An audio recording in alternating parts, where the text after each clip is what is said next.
আজকের এপিসোডে ইনফ্যাক্ট এর আগে একটা এপিসোড করা হয়েছিল ফিক্সড ইনকামের ওপর। তো আজকের ভিডিওটা ওর কন্টিনিউয়েশন, অর্থাৎ ভিডিও পার্ট 2। আমরা পোস্ট অফিসে MIS নিয়ে আগে আলোচনা করেছি, তারপরে আলোচনা করেছিলাম আপনার সিনিয়র সিটিজেনের একটা সেভিং স্কিম নিয়ে, যেটার নাম সুকন্যা সমৃদ্ধি যোজনা। আজকের আলোচনাটা হবে আরেকটা এরকম, অটল পেনশন যোজনা বলা যায়, APY। ব্যাপারটা হচ্ছে যে API-তে গভর্নমেন্ট একটা গ্যারেন্টি দিচ্ছে মিনিমাম মান্থলি পেনশনের, গভর্নমেন্টের গ্যারেন্টি আছে।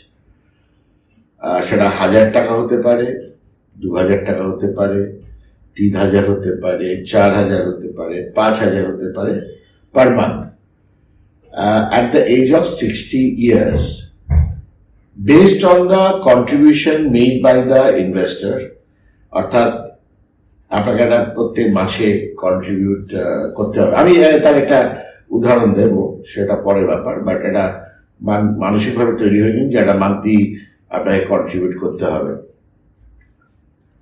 এবার যদি রিটার্নটা যদি অ্যাডিকুয়েট না হয়, মানে গভর্নমেন্ট সেই রিটার্নটা তৈরি করতে পারলো না, তো তার সাথে গভর্নমেন্ট গ্যারেন্টি দিচ্ছে। একটা গ্যারেন্টি স্কিম, এটা ওয়ার্কার্সদের জন্যও অ্যাপ্লিকেবল, যাদের অন্য কোনো ইনকাম নেই। এসেনশিয়ালি ওটা মাথায় রেখে স্কিমটা তৈরি হয়।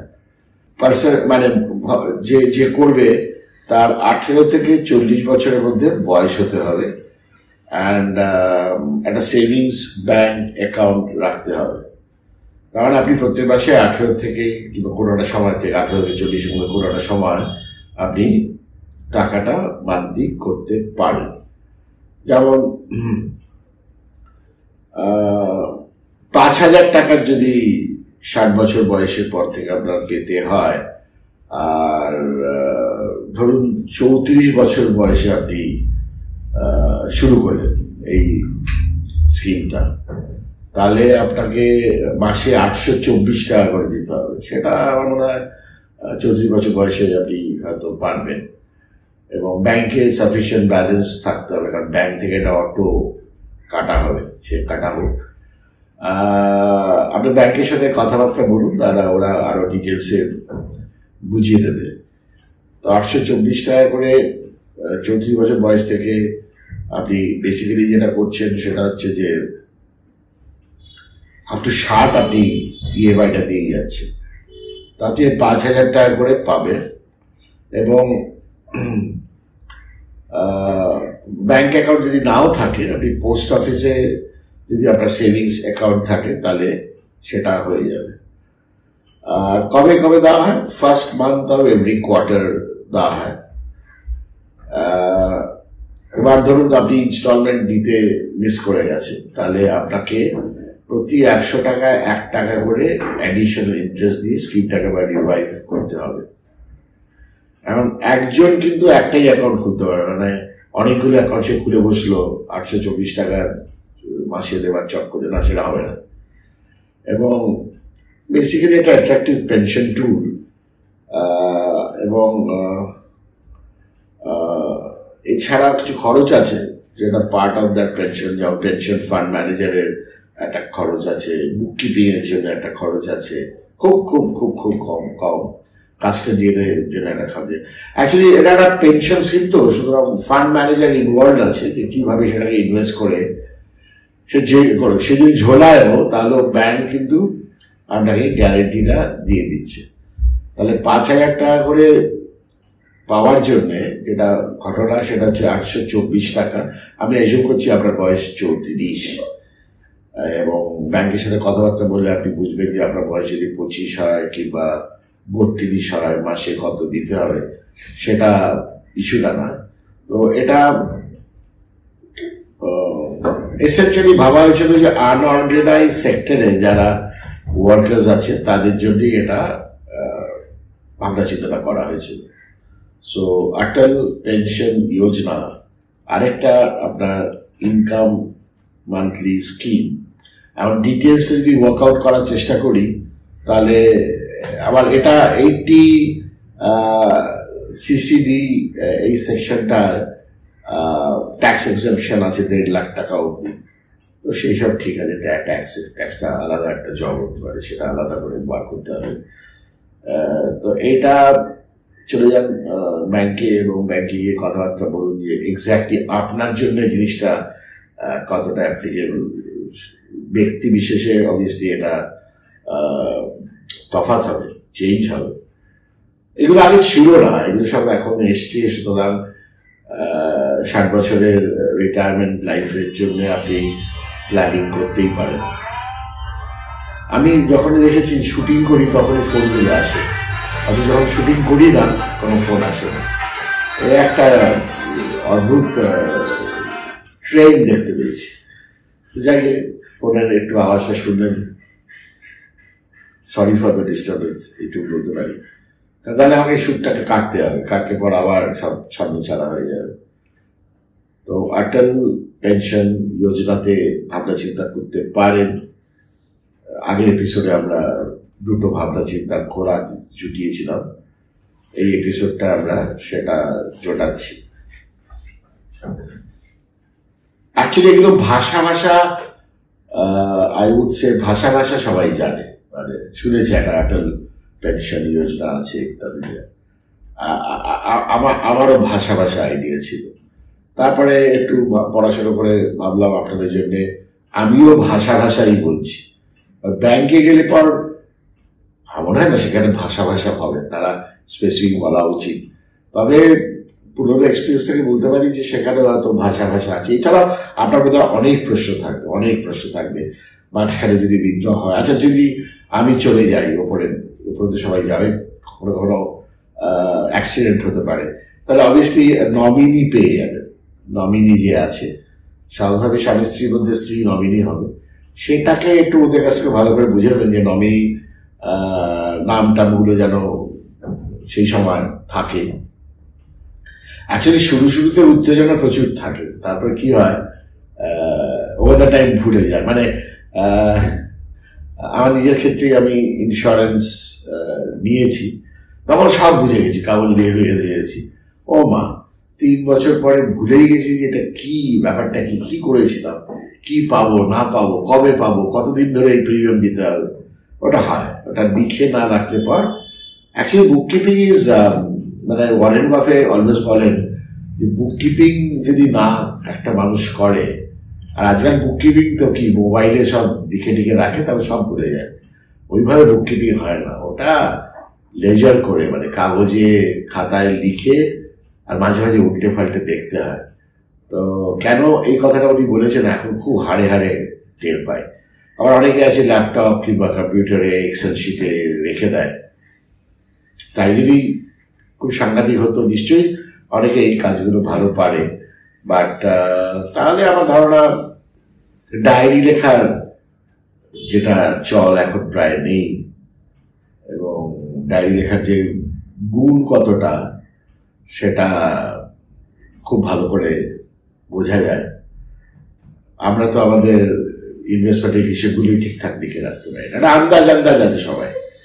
মিউচুয়াল ফান্ডে এক্স্যাক্টলি কতটা ইনভেস্ট হয়েছে সেটা প্রত্যেক সপ্তাহে রিভিউ হয় কি? বোধহয় হয় না, হওয়ার কথাও নয়। তার কাগজ কি প্রত্যেক সপ্তাহে ফাইল করা আছে? তাতে কি এনএভিটা বাড়লো না কমলো, কোন ফান্ডটা এনএভিটা কমলো সেটা কি লেখা থাকে? না, হয় না। এটা তো ডিসিপ্লিনের ব্যাপার। শুধু আপনি অটল পেনশন যোজনার ডিটেলসটা ব্যাংকের কাছ থেকে বুঝে নিয়ে লিখে নিন, প্রশ্ন যা আছে সেগুলো করে সেগুলোকে ক্ল্যারিফাই করুন, তারপরে হয়তো মনে হতে পারে যে এরকম একটা পেনশন স্কিমে ঢুকতে পারি, ভালো হবে। এবার আসি একটা সিস্টেমেটিক উইথড্রয়াল প্ল্যান, এটা মেইনলি মিউচুয়াল ফান্ডে অ্যাপ্লিকেবল। এতে কি হয়, একটা ফিক্সড ইনকাম প্রত্যেক মাসে পাওয়া যায়।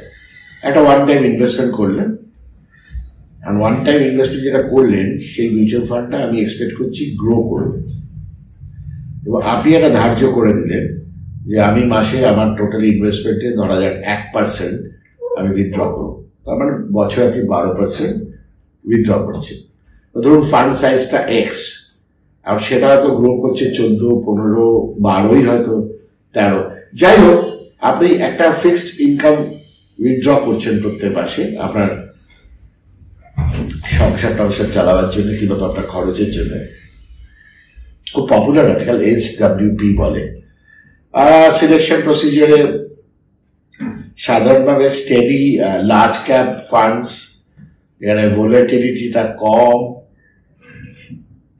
এবং হয়তো ফ্লাকচুয়েশনটা কম, unless the market is extremely fluctuating, সেটা অন্য কথা।